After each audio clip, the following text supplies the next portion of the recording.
Okay. Hello, everyone, and welcome to Paula's Soapbox Live. My guest today is an accomplished and versatile singer-songwriter and musician. He has a bachelor's degree in music education with an emphasis on classical violin. One second. We're having some feedback here. Okay, let me close this out. Sorry. Yeah. Okay. So anyway, he has a bachelor's degree in music education with an emphasis on classical violin. His song 7 Miles from Wichita was recorded by Carrie Hassler, and it went to number 5 on the Bluegrass Unlimited chart. He's played at the famed Bluebird Cafe in Nashville, and his music has been featured on TV, film, and on the Grand Ole Opry stage. It's my pleasure to welcome to the show my cousin, Jimmy Bilbrey. Thank you, Paula. It's good to be here. Hey, yeah, sorry for that feedback. We were getting some feedback on the introduction, so I fixed that. Okay, great. So we're getting a late start today because we had some technical difficulties, and obviously those are still kind of hanging over our heads, but we should be good now. So Good. It's good. Well, I appreciate you coming and being here and kind of navigating all the technical difficulties that we had for the last 20 minutes or so. So Yeah, it's good to be here. I'm glad you had me on your show. yeah, I'm excited. I'm excited to have you here. So I want to mention that in addition to your solo projects, you are also a part of a band with other members of the family called the Bilbreys. And you've actually been playing fiddle in bluegrass and country bands with your father, Ronald Bilbrey, since you were 18. So, yeah, you've been at this for a little while. Yes, we've been playing for a long time together in different genres. We started out in the bluegrass, actually, and then we went to bluegrass country. And then we came back to bluegrass after the 20 years at the Veterans Building in Cookeville stint. And now we're playing bluegrass with the family for the last 15 years. Yeah. So we're excited. And I know that your son Aaron has just joined the band as a bass player. Yes. So that must make you pretty proud. It's kind of a full circle thing. Yes, it is, and it's we're actually genuinely the Bilbreys now because of all of us are Bilbreys, and so yeah, I was gonna say it's completely family now. It's infused new life into the band. We're all excited again and learning new songs, practicing every week, and it's just like we just started it, just last month because there's just a new excitement with it, having him along. So that's great. So what about your other son, Adam? Is he pursuing music too? Well, he probably listens to it while he's at Starbucks. And actually, he's learning the drum. Yeah. Well, I know he's a really big film buff, so I didn't know if he was the same way about music or. Well, he actually played in a Christian rock band with Aaron years back, and so he's a good musician too, but he just chose not to go that way.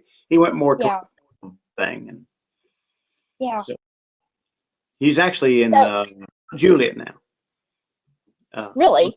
Starbucks there, yes. Oh, well, I'm gonna miss seeing him in Cookeville. Me too. I hope he moves back at some point. Yeah, well, he probably will. Maybe we hope. Yeah. So you started taking violin lessons at 13. Was that the first instrument that you learned to play? No, the first one was upright bass. Mm-hmm.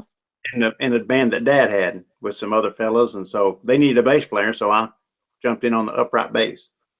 And, so how old were you when you did that?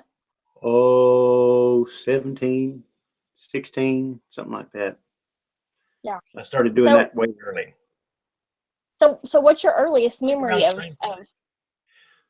We dabbled with instruments all the way up.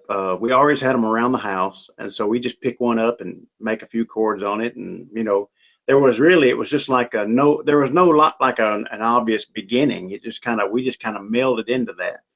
So it just all kind of runs together because we had a curiosity about everything. How does this sound? How does that sound? And so, but that was the first instrument I played in a bluegrass setting was the upright bass. Yeah. So you just kind of grew up with music and I guess that's kind of how Aaron picked it up too because he was around it his whole life. He was around it his whole life. And so somebody Yeah. asked me when I got out of high school, what are you going to go, what are you going to study in college? And the only thing I knew was music. So I didn't really choose it. It was already there. So, Right. Yeah. So, do you remember how old you were when you wrote your first song? 18, I think. 18. Do you remember what it was? No, no, I've got a notebook that's got about 250 songs in it that I wrote just off the top of my head. And I won't even show them to mom. So, that was the training ground. And then from there, just kind of kept learning and learning and learning. So they're pretty elementary, but Yeah. that was my Well, first. to you, because I know you're a perfectionist, they may seem elementary, but to other people, probably not. Yeah, I went back and I go back and look at them every now and then and see the evolution of, what I've learned since then. And Yeah. it's good to do that, just to see where you are. And actually I could take some of those, I've taken some of those and rewritten them and Yeah, made them I better. was gonna say, I mean, they are, if nothing else, they're ideas that you may do something with later. Yeah. So Yeah, they're right. The ideas are good. So just need to make the lyrics stronger and then make the melodies more creative. And so I've done that a few times and it's worked out. yeah. So what is your writing process like? I mean, do you set aside a certain time to write, or do you wait to be inspired, or? Well, I'm always in a state of writing. Mhm. Things are always going on in my head about this or that. And so I guess it's just a matter of I usually write backwards, which means to pay the song off first with the title. The last line of the chorus is what you're going for. So I'll Yeah. start with that, pay it off, and then write backwards and finish the chorus, and then put the verses on it later. That's normally what happens. It's really rare for me that I start with the verses Yeah. because I always like to have a target. I always like for everything to point to the title, the main topic of the song. Yeah. So that's why That's the payoff has to come first. yeah, that's interesting. Um, so I know that you have co-written a number of songs, and actually your wife Lisa has co-written some songs with you. So how Yes. does that work out? You're living together, you're married, creative disputes. Well, she's got a great awareness for words and for lines and she's a really, I call her the best kept secret weapon Yeah. because she really brings a dimension to it that I can't see because I'm too close to the idea. And so she'll tell Yeah. me, you need to change this and this doesn't come across, or this could be a better rhyme, and that's what puts the songs over the top for me, because having that extra other voice and Yeah. quality, knowledgeable other voice, not just other voice, because people tell Right. you today, but she tells me critically, so that's good. Yeah. She's very critical about things, and that makes the songs good. Yeah. She's still in the room. She's sitting right here with the dog on her. Okay. I wondered if she could hear us talking about her or not. Yeah. Yeah, she's really a blessing too, because whenever songwriting is 10% writing and 90% rewriting, so Yeah. you get to skip a lot of rewriting having that other voice because Yeah. she can see it from an angle that I can't. So that's invaluable. We've written a lot of Yeah. songs at a time. Gives you another perspective. Yes, and that's so valuable when it comes from somebody who is a word person like I am. I'm a word person and she's a word person, so that Yeah. we're on that same level of you know of awareness, what the song needs, and she tells me the truth about things, and that's good. Yeah. If she Yeah. don't It's good to have some. tell me straight out, I don't like it. So Yeah. we'll go a different direction or go to Dairy Queen, one or the other.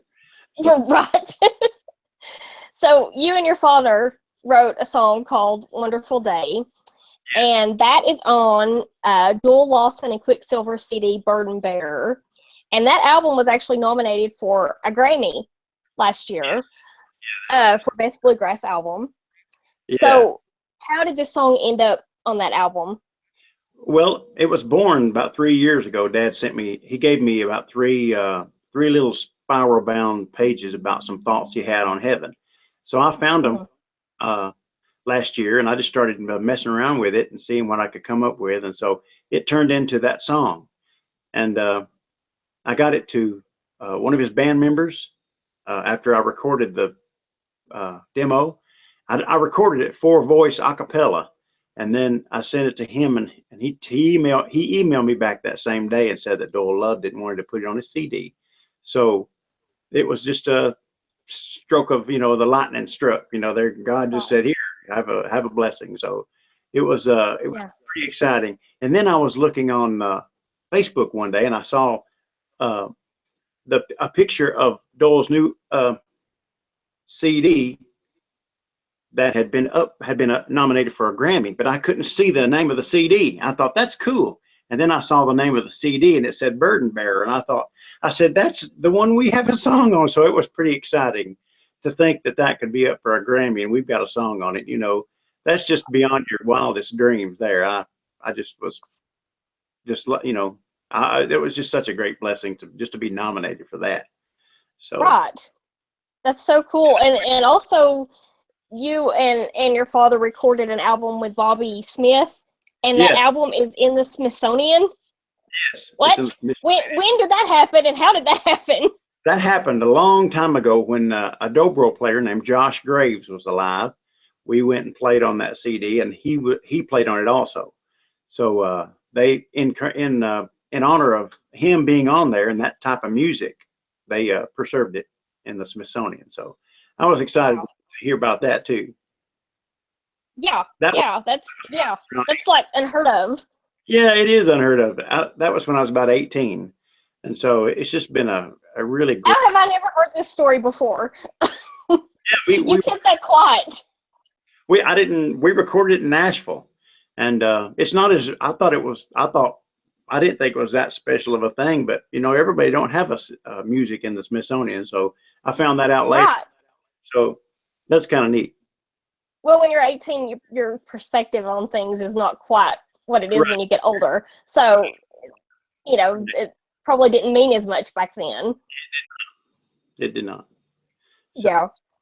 But I appreciate it now because of who he was, and Bobby Smith, the lead singer, whose CD Dad played with him on the road for about 12 years, played professional banjo with him and sang. So it was good to meet him and the whole band. Got to meet the whole band and record with them, and it was fun. I swear we're related, but I have not heard these stories before. So, well, I read that you had a music publishing company called Writers In-House Publishing with Jerry Bumbleow and Mark Hauser in Nashville. Do you still have that? No, Mark still has that company, but we have a company now. Okay, is that the Hickory Chicken Music? Yes, Hickory Chicken Music. Okay, what can you tell me about that? Well, I had another name for the publishing company when I set it up, and then my wife and I were talking about dryland fish one day, and she said, "Well, where I come from, they call it Hickory Chicken," and so that's the name of the publishing company. It just sounds cool. So, and you have to send in different names that you would like to call your company, and sometimes many times they'll say, well, it's already taken, you got to come up with something else. Well, nobody had that name, so it was already clear, Right. So I was glad. Hickory Chicken. Well, it's a perfect name. I've never heard of dryland fish being called that, but it's a perfect name for a publishing company. It is. It sounds really good. So yeah. It's got a good ring to it. And I like chicken. They work. Right. Well, you had a song called Back to Her Roots, and it was on CSI in 2009. Yeah. So I've probably heard this story before, but it's been a while. So how did you get that song on CSI? Well, a friend of mine and I met in Nashville one night, and we didn't have an idea to write. We were just sitting there, and so he left the room, and I noticed there was a picture of Faith Hill on the wall. So I kind of was looking over that picture, and I noticed that her hair was going back to brown because she had the Swedish model thing going for a while, and then I noticed that she was letting her roots grow back out, and so I just thought of an idea right there, Back to Her Roots, about a girl that goes to college and then realizes that gets a job in the big city and realizes that's not what she wants. So Back to Her Roots. And then he sent 9 songs to a publishing company in Los Angeles, and that's the one that they kept. And then they sent it to New York, and the song actually got recorded during the writer's strike. back in that year. Yeah, So, I remember that. Yeah. yeah, so it was kind of just God just blessing us again, there, and because it's hard to get anything done anywhere during a writer's strike. So I remember where I was in Yeah. the hospital doc when he called me and said the song made it onto the movie, so onto the television show. Right. Yeah, just a blessing. Yeah, that's Used amazing. of it. I'm sorry, what? They used 14 seconds of it. Yeah, but I mean, I have downloaded songs for like 14 seconds of, 14 seconds snippet of a song that I've heard on TV or a movie. So it's 14 seconds that's more than enough usually. It is, right, and it's on episode number 808. Cockroach Yeah. is the name of the episode. And we could probably find it on YouTube still. Sure, you probably could. We still get a check for it every 3 months. Yeah, that's awesome. Yeah. That's awesome. So you also wrote a song called Red, White, and Blue Christmas. And that was recorded by Jack Green on his Green Christmas CD. And he's performed that to great ovation at the Grand Ole Opry. So did you write that specifically for him? Yes, there was a girl that was staying with him at the time, and trying to make it in music. And we sat down, me and Mark Hauser and a girl named Candy Carpenter, and she had the idea for the song, and so we just sat down there and wrote it one night, and it worked out real well. I'm a big Jack Green fan, so to have him record one of my songs that I'm a co-writer on is pretty special. Right, and then to have him perform it at the Grand Ole Opry and receive such a good response from it. Yeah. So it was a really neat thing. It was just another one of those moments. It's just a confirmation of why you're doing what you're doing, and keeps you going forward.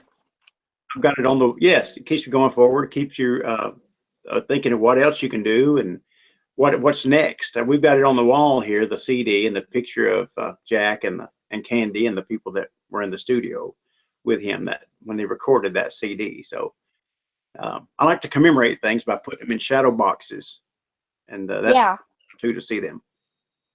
Yeah, well, and and you can look at them if you're ever feeling discouraged, and kind of keep you going at it. So yes, it's tough.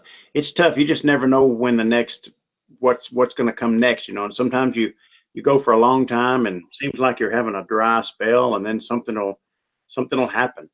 And it's just been that way from day one.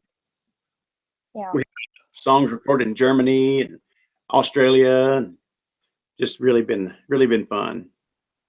Yeah, that's amazing. I read that a couple of days ago that you had songs recorded in Canada and Australia and Germany, and I didn't know about that either. So one guy from Australia, his name is Scott Dan. He made the circuit with Keith Urban in Australia. They all made the same clubs, night after night, different person every night.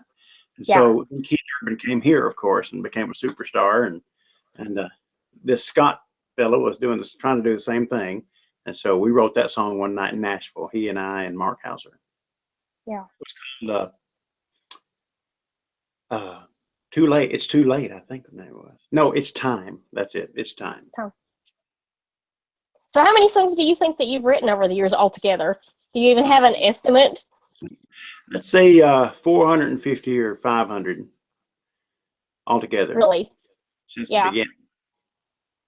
And that's they're all a lot. They all have different. Depends on where the hook takes you. It depends on where the topic takes you. You have to. Yeah. You have to realize what groove is going to sell the song, what rhyme scheme, right down to what vocabulary you're going to use. Because if it's a straight country song, you won't use a certain vocabulary, and so you have to really be aware of. Step back from the song and see what it needs. See what the song is telling you, what it needs. So that's an important thing, right down to the word selection. You want to keep a certain tone with a song. Well, you also had an instrumental song that you wrote called Holly Springs, and that was on an independent film called Jack Phoenix. So how did you become involved in that project? A friend of mine, I was making this movie called Jack Phoenix, and he needed a song. He needed an up-tempo song. So I had this mandolin instrumental, and so I recorded it in the studio here, and I sent it to him, and he liked it, and he used it, and he said it fit perfectly time-wise, and it was just what it needed. So that song is in that movie Jack Phoenix. It's a mandolin instrumental that has a guitar break, and Dad played banjo on it. So it was fun. It's really, I'd never had a song on a movie before, so that was Right. a first. So is it available? The movie, is it available like online or something where people can watch it? It's on YouTube, huh? It's on YouTube. Okay. I need to look that up and find that. I've never seen the movie. You've never seen the movie? You need to look it up and find it. I hear it's pretty good. Yeah. I hear it has a good instrumental on it. So yeah. yeah. Well, you have a song also called Daddy's Week, and you've said that is at least partially autobiographical. So I know why that is, but do you want to just kind of briefly explain? Because I think it's relatable to a lot of people. Why the lyrics of that is so relevant and personal to you. Yes, it's when I was divorced, you have the Daddy's Week, and then you have Mommy's Week. And so actually the song was born out of, I was picking up my youngest son at school one day, and he hadn't come out of school yet, but I had my window down, and this other father had his daughter he was taking her to his car, and she said, "Whose week is it?" And as they were walking, and so he said, "It's Mommy's week." And so I thought, boy, I didn't want to write it from the standpoint of Mommy. So I wrote it from the standpoint of Daddy's week, and because I was going through the same thing at that time, and so it was very poignant. That song is very poignant because that's what I was living at the time, and that's my favorite song on the CD, most popular song on the first CD the country CD that I made. So you why did you feel the need to like put this into song? I didn't have a choice. It was songs come at you, and they stay in your mind until they're born. They're almost like a burden. You have to write it to get it out of your consciousness. So that song, that's how strong they are. They just come. You have to write them to get them out of your consciousness so you can move on to the next one. And that was very emotional.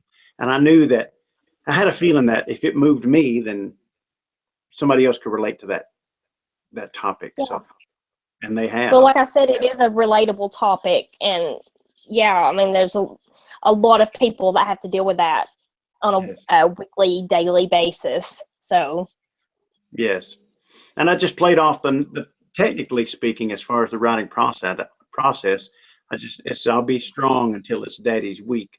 So the opposite is there. The opposite twist there. So it has more than one hook, and that's a really personal song for me with the guys. Well, you post a video pretty much every Saturday morning of a song that you've written either in the past or that week. So when you run out of songs that you've already written that you want to share on the Saturday morning songs, are you going to make sure that you write a song every week to go with that, or? Well, I had to do that several times. I had to do that. I'd run out of things, like you say, that I'd done before. So I'd either finish one or write one that morning or the day before, or that the deadline is what makes that happen. Knowing that you're going to have to come up with a song in 3 days from somewhere, and it worked to keep me focused. And I was actually telling my wife, I said, what do you think about that? I did that on my own, 52 songs every week for 52 weeks. So I was really proud of that. And then I went back and looked, and there were actually 53. So I didn't do that well, so you got the last laugh there. So there's 53. But now there's 66. And I don't do the Saturday morning song. I just put them on there whenever they happen. And I'm up to 66 so far. Wow, that's amazing. So do you typically write a song every week then now? I've got them going all the time. It's just whichever one gets finished when.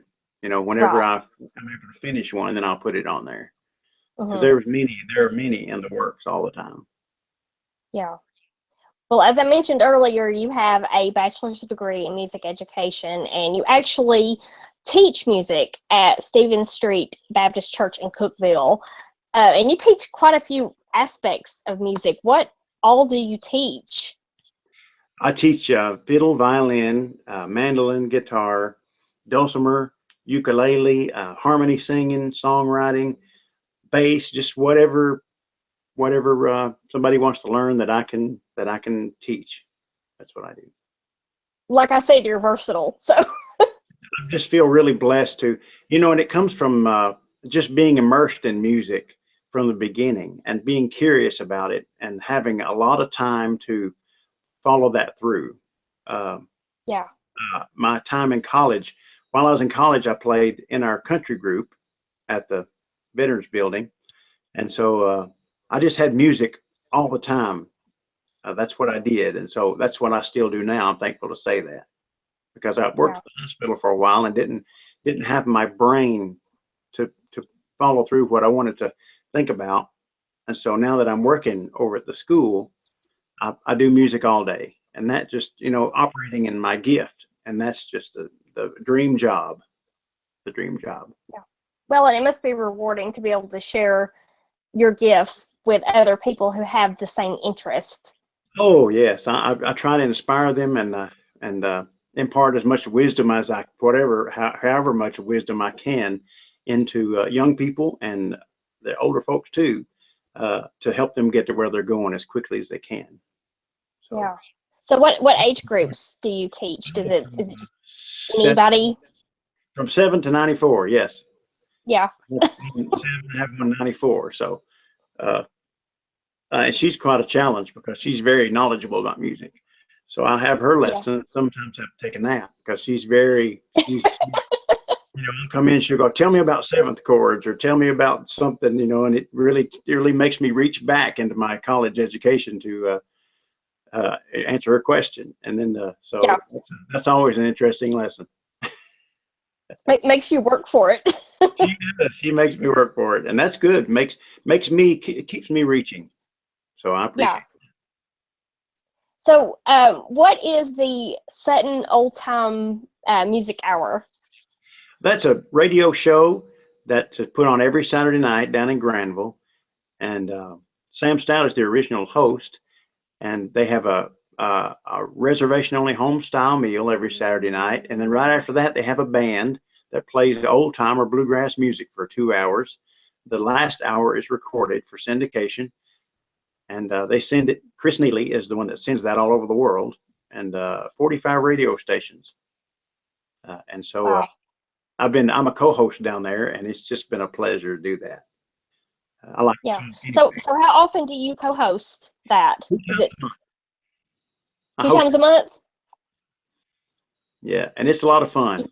I read well, and I just have to slow down. I started out, we have to have an hour's worth of material, and so when I started out, I speak so fast that the band kept having to play one or two extra songs to get in the time.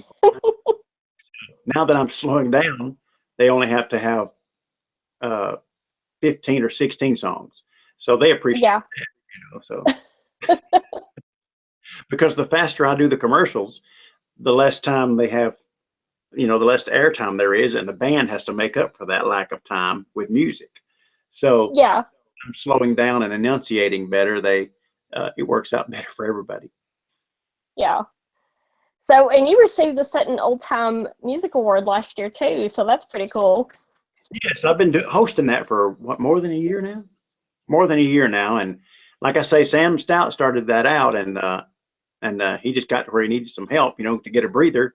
So I'm co-hosting it now, and then we have another fella that's come on board to help us out when we can't be there, or to do a fifth Saturday night if there's a fifth Saturday night. So it gives it's a great thing. I love doing it. That old general store is a wonderful place. If you've never been there, it's just a great place to go.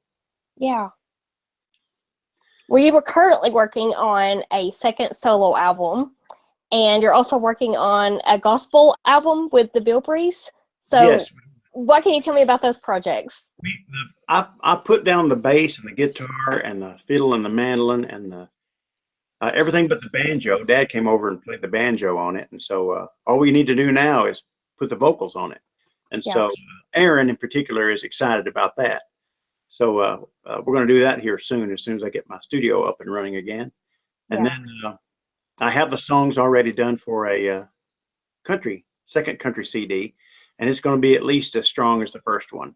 Yeah. And the songs are they're not as sad as the first one. You know, there's a joke that goes around Nashville that whenever a demo comes around that's really, really sad, it comes with a loaded 38.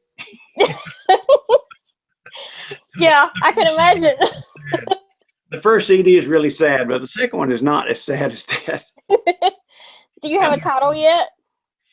Daddy's Truck. Daddy's Truck, okay.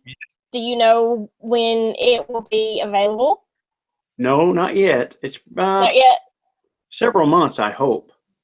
I hope we can get it done this year. Yeah. Hope to get it done this year. Yeah. Because Well, I've already prepared the lead sheets and all the things that have to go into that. Yeah, all that I like to do now is all that I lack is to record the CD. So and I get more experience the more I do with other projects, like the instrumental CD. You learn more the more you record. So I'm excited about having my own studio. Yeah, that's so cool. Yeah, I can't wait for the second CD. You keep us posted on that. Definitely will. Okay. So that's basically all of my questions, but I think that you're going to sing something for us, right? Yes. Okay. This is a song. I was at Mark Hauser, my buddy's house, one night when we were riding, and he said, I was actually leaving his house, walking down the stairs, and he said, I thought of an idea called "You Can't Buffalo Bill." And I've got my guitar in my hand, my books in my hand. I'm going out the door, and I said, "You can't steer him wrong." And he said, "You can't feed him no bull." And I said, "So don't try to pull no wool, you know." And so we turn around and go back upstairs and try to finish that song because it obviously was wanting to be written.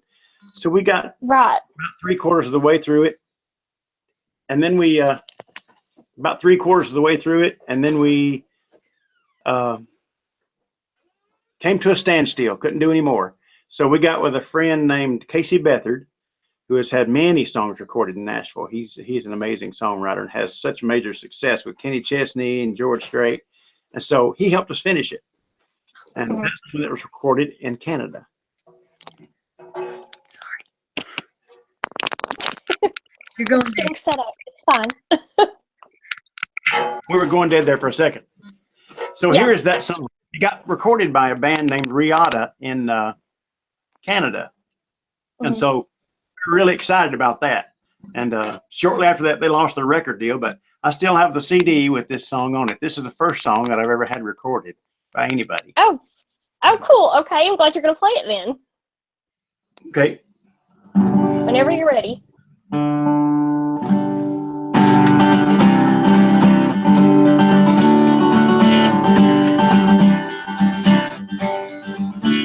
Limousines carry the herd of big city sneakers down that road of dirt. Their pockets were deep, but old Bill held his ground, and all the other farmers sold out. You can't buffalo Bill, you can't feed him no bull, you can't steer him wrong, so don't try to pull no wool. He's been around the barn, but he ain't over the hill. You can try till the cows come home, but you can't buffalo Bill. No. Miss Clara Jones, she told all those men, you can't play Mr. Bill like a cheap violin. He said, believe me, I tried when his wife was away, but the old man's too set in his ways. You can't buffalo Bill, can't feed him no bull, you can't steer him try to pull no. He's been around the barn, but he ain't over the hill. You can try till the cows come home, but you can't Buffalo Bill. It's been years since they paved that old road, and the progress is way overgrown. But they still hold their plans for that one piece of land, one stubborn man still. But you can't Buffalo Bill, you can't beat him no more. You can't steer him wrong, so don't try to pull no. He's been around the barn, but he ain't over the hill. You can try till the cows come home, but you can't Buffalo Bill. No, you can't Buffalo Bill. No, you can't Buffalo Bill. No.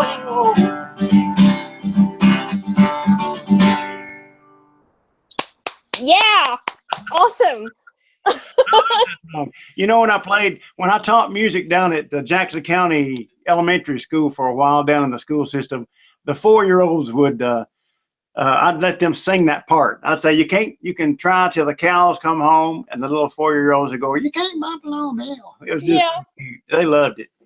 I'm sure they remember that to this day. Yeah, they probably do. And that is what authentic country music sounds like. I know a lot of people have probably forgotten what authentic country sounds like, but that is authentic country music. Yeah, I come from that era. My favorite era of country music is the 90s. Yeah. With Randy Travis and George Strait, traditional country. Traditional country, yeah. Yeah, well, it definitely shows in your music. And I have a few dates here for you. The Bilbreys, they will be playing at the Dixie Cafe in Byrdstown on Friday, May 5th. Yes. And on Friday, July 7th from 6 to 8 at Duncan's Chapel, Free Will Baptist Church in Cookeville.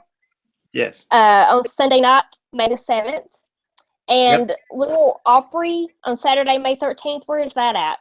Little Opry. That's down at Center Grove Community Center. Okay. Jackson County. Okay, Jackson County. Okay, and at the Whistle Stop Cafe in Baxter on Friday, May 26th, Friday, June 16th, Friday, July 28th from 6 to 8 on all of those dates. Yes. And at McDonald's Chapel, where's that at? That's in Monroe. Monroe, okay. Yes. And that'll be Saturday, July 9th at 6. And you will be playing fiddle with Timeline at Sutton's Old Time Music Hour on May the 6th, right? Yes, they're a great group, and I'm looking forward to that. I don't usually get to play fiddle with groups like that, because with us, I sing harmony and play mandolin and fiddle. So just to be able to play fiddle is going to be a fun thing. Yeah, and I know from hearing you, you're a really great fiddle player. So I'm still working on it, but I'm enjoying it. Yeah. So where can people find your music to download it, purchase the CD? Well, the CDs are you can get one at Crossroads Music and at C&G Music out on Jefferson, where the old Radio Shack used to be. And then Reverbnation. So if you get on reverbnation.com/Jimmy Bilbrey, you can hear a lot of songs. Yeah. Very cool. Also, there are about 56 songs on YouTube too, so people get on there and find a lot of them. There are a couple of Jimmy Bilbrey, so mine is lowercase J IMMYBILBREY. Okay. I'll be sure to post that link up there on this interview once it's had time to process. Okay, so anything else you want to add before we go? Well, it's just been an honor to be here. Talking about all the things, how God's blessed us down through the years with our music. It's just it's really neat to look back and see what's happened and talk about the ins and outs about it. And we're excited about the future. We're writing better songs than ever now, and so we're excited about what's going to happen next. We don't know where it's going to come from. The successes we have nothing to do with us. We just kind of put the songs out there, and if somebody just grabs one up, you know, and all of a sudden we go for another ride. So it's just exciting. It's very exciting. Well, I appreciate you coming on, and like I said, navigating all the technical issues that we had today. That's no problem. You know, so I appreciate you. I hope that you'll come back when you're finished with your next CD. Yeah, I'm excited about it. I'd love to come back and talk about those songs. There are some great, and Lisa, we've written the majority of those songs together. She and I have. Yeah. So well, we may have to have her on next time too. Then that'd be great. She'd love it. Okay. She's got a voice for radio. Yeah. Well, we'll tell her if I guess she's still listening. Thank you, Lisa, for helping us today with all the technical setup and everything. She's actually the camera person right now. Yeah. She's the person. Yes. Yeah. Well, we made it through today anyway. So, you know, next time things will be totally smooth. So. They will be, but this is one we'll talk about for a long time. That's good. Oh yeah. At all the family get-togethers, I'm sure. Sure. Okay. Well, thank you so much, Jimmy, for coming on. I know you've got to go. So I'll talk to you soon, and we'll set up another interview once your next CD is out. That sounds good, Paula. It's good to see you. Okay, good to see you too. Bye. Bye.